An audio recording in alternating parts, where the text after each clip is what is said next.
Hello and welcome back to the channel. Today I'm trying to beat Martin while taking 0% damage, meaning if I lose any material, I also lose the game. Let's get started with game number 1.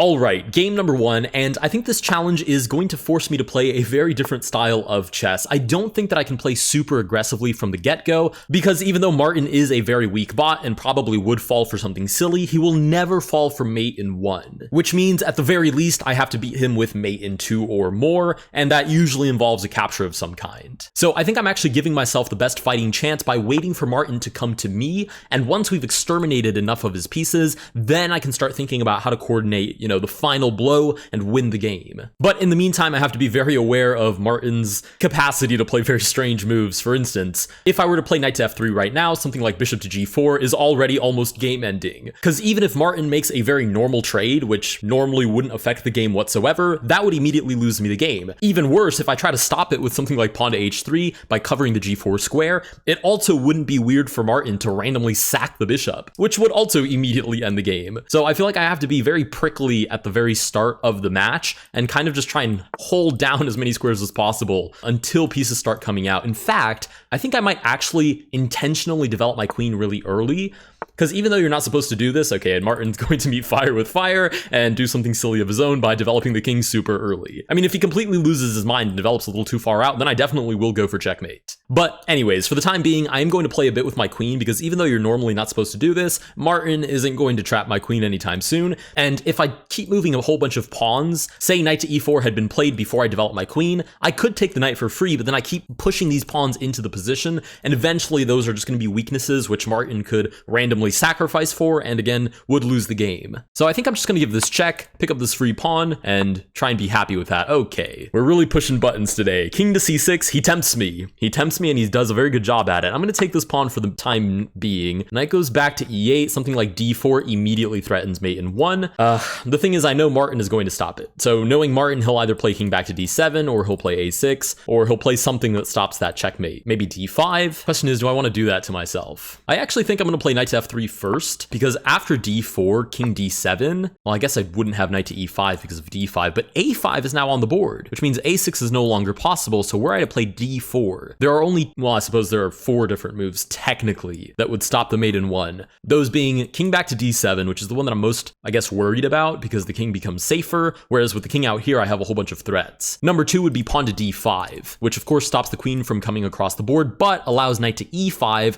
which I would be pretty happy about, to be honest. The last 2 are a little bit silly, but there is technically pawn to f5, stopping queen to b5, and the one that I would most like to see on the board would be bishop to f5, because after d4, that is just a free bishop, and I'm still threatening checkmate. I guess e5 would also technically stop it, but that would be a free queen. You know what? It's Martin, so actually the majority of these moves I would be okay with. It's just king to d7 that I would be kind of sad to see. But let's play pawn to d4 and see what happens. Okay, he does actually play a pretty effective move, but not a terrible move like, immediately blundering the queen or blundering a free piece. Pawn to d5 is not a bad move, but now I have knight to e5, which I would be pretty happy about playing. Knight to e5 is check. King to d6 is almost forced. I mean, king to b6 is possible, but it's pretty sketch. But then again, when has that ever stopped Martin from playing a move? You know what? Actually, let's play queen to e5. And I'm going to stick by my guns here. I'm going to stick to my guns and just try and take free pieces like I said I would at the very beginning. Okay, wow. Pawn to f6 actually stops me from taking the rook. So there goes that idea. Let's try queen to h5. Again, I feel safer moving the queen around because she can immediately,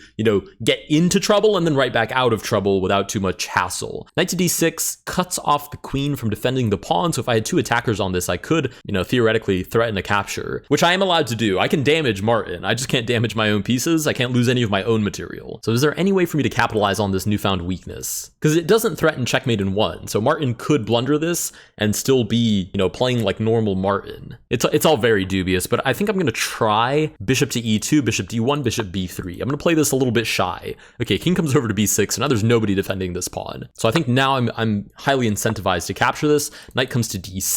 I mean, so far so good. I haven't lost any material, which is ultimately the goal here. I just have to make sure I don't get carried away, overextend, and then, I don't know, walk into Martin like sacking for a pawn again, which would instantly lose the game. So it's more about controlling Martin's ability to get his pieces out. I guess that's the best way of looking at this. I really don't even need to be worried about checkmating him still. Like for instance, just now he played knight to d7, clearly stopping queen to c5, which would be mate, but I don't think that's even the focus of the game right now. I think right now the focus is this knight can't move anywhere without being captured. This knight basically basically can't move anywhere without being captured, although knight to e5 is frankly a little bit threatening because should I take, the possibility of recapturing is there. But besides knight to e5, there really aren't many threats, and again, he's never rather going to play knight to e5 because queen c5 is checkmate. So maybe I just don't care. Maybe I'll just keep crawling forward with pieces, trying to get active. Pawn comes up to f5. Does that change absolutely anything? I mean, it threatens f4, which isn't ideal, but I can take f4 and not get, recaptured. So I don't think I care. Let's go bishop to a3. Bishop c5 is a possibility. Rook shuffles over, and now normally this would just be bishop c5, knight takes, queen takes, and that's checkmate. It would end the game. But of course, if I were to play bishop c5, knight takes, that actually ends the game because I immediately lose some amount of material.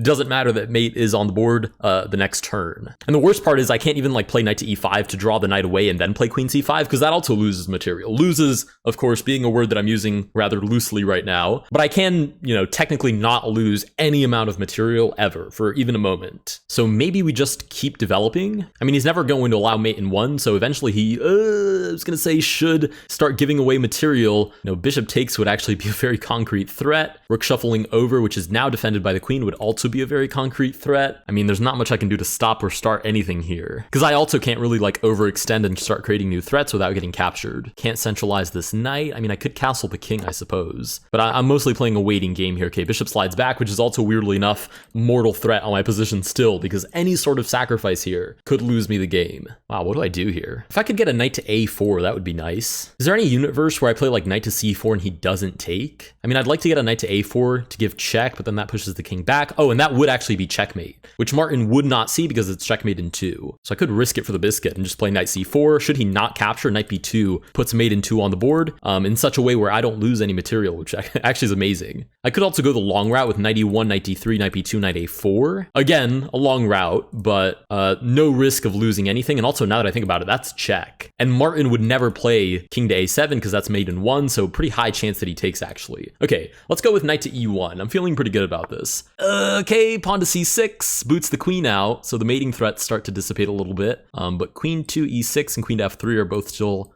possibilities for me. Okay, let's go with queen to f3. I don't love the fact that I have to retreat here, but I don't really have a choice. Knight to d3 to follow. I'm still kind of optimistic about... No! That ends the game immediately! I was gonna say I'm still optimistic about the possibility of giving mate on a4, but wow, bishop takes d4 just immediately ends the game. That's how it goes with this challenge. Let's go to move on to game number 2.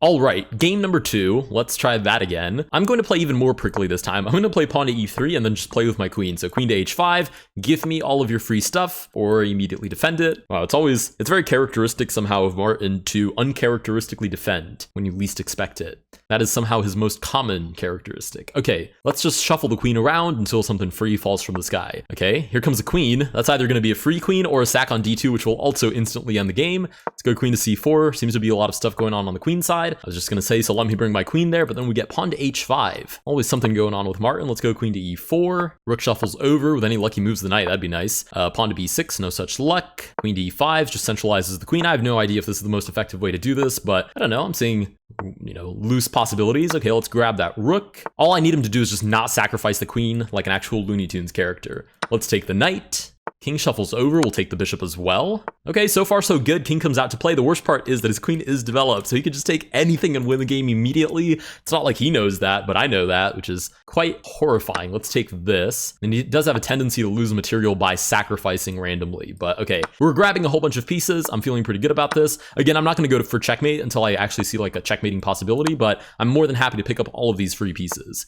Okay, the king slides back. I'm also very incentivized to keep him in check, which I now can no longer do after king to c8, but I do guarantee a forced move by doing that. All right, let's go queen to g7. I mean, at any point he could kamikaze, and whoa!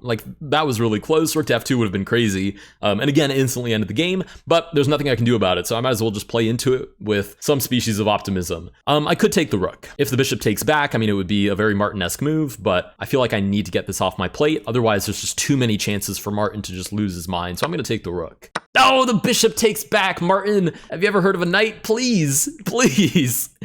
Okay, that ends that run, but I actually feel way better about that. So I think this might be the strategy, is just bring out the queen and play super aggressively. I think we got a little bit unlucky with the RNG, and the queen just came out really early, which I can't really, do anything about. So let's try that again. Let's move on to game number 3.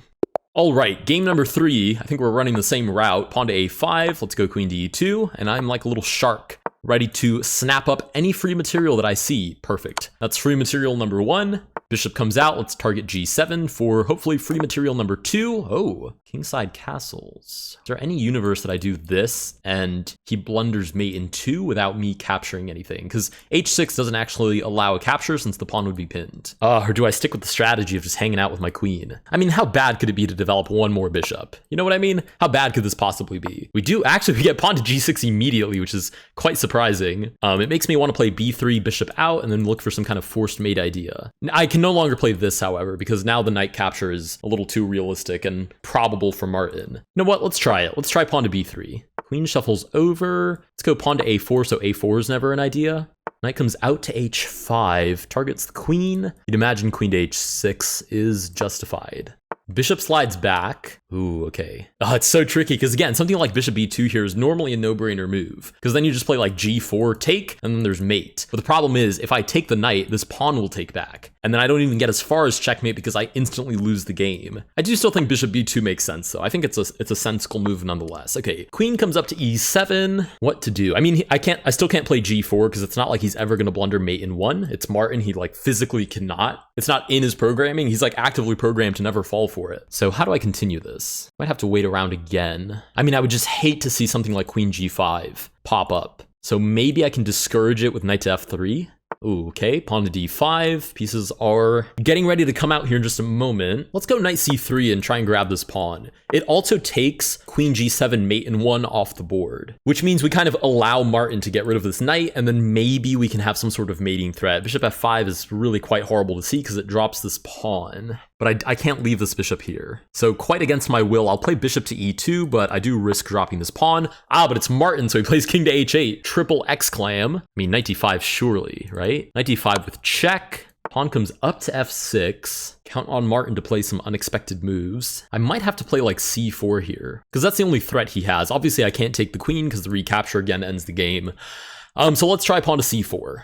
Pawn to c5. How symmetrical. It's just, I feel like the position is now too involved. There's too many interactions in the position. There's too many chances for him to just do something crazy and like lose material or just make a normal trade, and I won't be able to stop him. So I'm very much Bon Joviing the situation. I'm very much living on a prayer here, but I guess that's part of the essence of the challenge. I don't really have a choice. Let's just throw it in his face. Let's go knight g5, and we're hanging on to the fact that there's a pin here. Okay, we actually do get bishop to e4. Hits the knight, hits the pawn. He really wants me to take his queen, but I have a funny feeling he'll take back. So I'm gonna play knight to f4. Should he take and doesn't see that it's defended, then I'm cooked anyways, but we get rook to f7. Okay, I'm still like mildly optimistic. I need a checkmate in 2. That's really what I need on the board. I need checkmate in 2 to appear. Let's move this. Oh, if I move, I just realized that there was this, but I didn't even see that. Maybe that should be my tactic, is to set up mate in 2 as fast as possible, because I think I kind of lost the plot here. I'll play knight to h3 because I think this is a bigger threat than bishop g2, and we do in fact get queen to e6, which is actually completely free, so I'll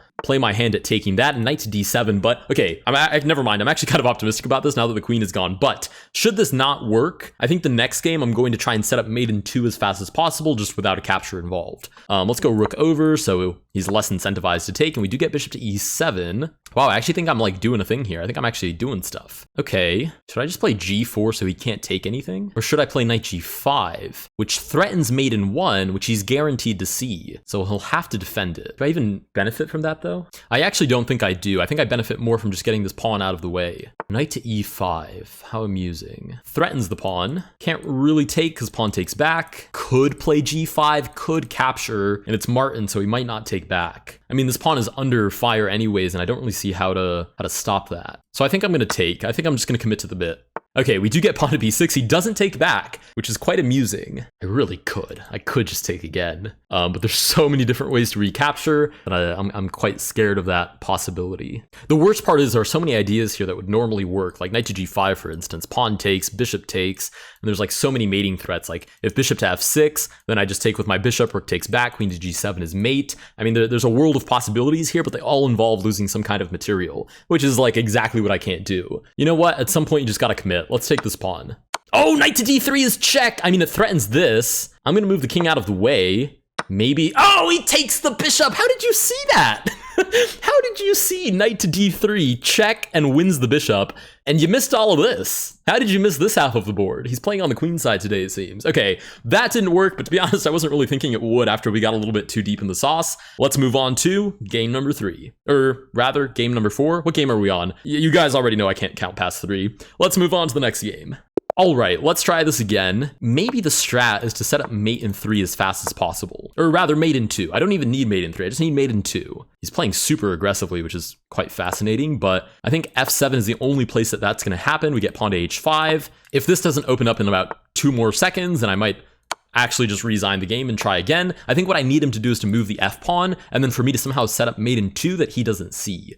Bishop comes out. I guess I retreat. Okay, thank you. That is free. I will take. King comes out to play. Okay, this is looking really good already. We'll take the pawn on e5. Pawn comes up to c5. Now you'd imagine I reroute the queen to f5, then I have a lot of mating possibilities there. Knight to h6. How very acute of Martin, looking at f7. I might play this like a beginner, actually. I'm going to play h4 and do a rook lift. Oh, pawn to g5. Luckily, that is free. I mean, pawn tension is just terrifying in this game because it always means something could go awry in 2 seconds and the game is over. Okay, pawn to c4 I like to see, though. Let's go rook to h3. I'm going to commit to this bit. I'm going to try and just develop my pieces. Okay, wait, knight goes back, queen to f5. Now what? What comes after queen to f5? Is king d6, king c5 the runaway plan here? Seems a little dubious because there's knight f7. Yeah, let's go queen to f5. That looks really promising, actually. Rook to h7, that's free. Queen f7 is still on the board. Bishop g7 is also free. Queen shuffles over. I can't take that because the king might take back. That's annoying.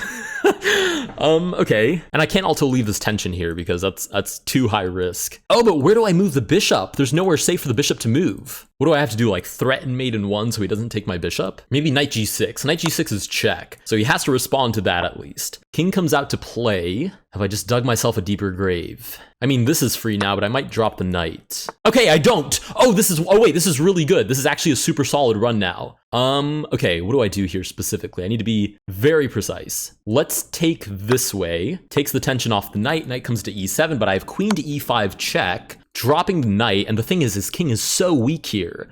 And I have so many checks that I don't think he has an escape. I'm just covering all of these squares. King comes back, bishop to e8, forces knight d7. Right, I can take with check. None of my pieces are under attack. This is the run. We're going to get checkmate here for certain. I just have to be extremely precise. Bishop to a4 I think I like because it covers c6, so the king has to go to the back rank. So let's go bishop to a4 check. King shuffles over, and I don't think you can stop me from delivering mate in 1 move. We do get to deliver my favorite type of mate invented in 14.0 Mate by Dr. Check, Ladder's Mate. With that, we do defeat Martin with taking 0% damage across the entire game. If you guys did enjoy this video, please consider liking and subscribing. Let me know down below what other freaky challenges I should try for the channel. I got this idea from a recent video that I watched by Carl Jobst, where he exposes like a no damage speedrunner, and I was like, oh, I could play against Martin by taking no damage. So yeah, let me know if you guys have any other ideas, and I'll see you guys in the next one.